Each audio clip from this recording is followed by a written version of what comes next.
the world safer with this. Somehow we're going to have less chemical weapons. But I think that's an open question.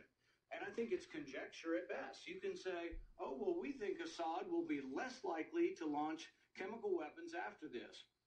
We may be able to degrade his capacity somewhat. He's got 1,000 tons. We're going to wipe it out. Most reports I hear say we're not even probably going to directly bomb chemical weapons because of what might happen to the surrounding population.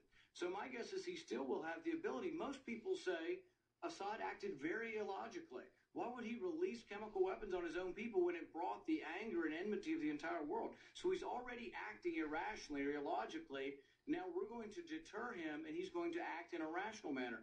I think it's equally likely that he either does it again or he doesn't do it. I don't think you can say for certain which is better. I don't know that we can say that by attacking them, he's not going to launch another chemical attack.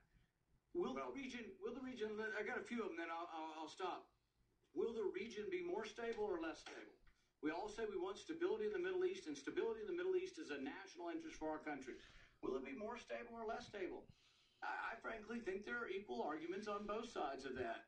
Will Israel be more likely to suffer an attack on them, a gas attack or otherwise, or less likely?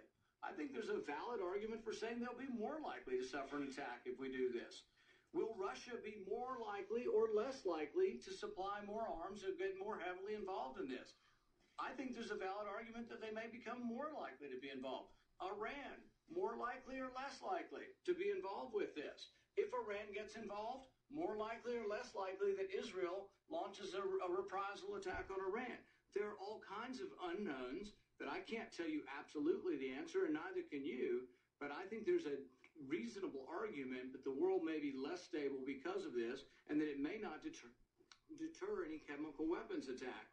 So what I would ask is, how are we to know? How are we to go home? I haven't had one person come up to me and say they're for this war. Not one person. We get calls by the thousands. Nobody's calling in favor of this war.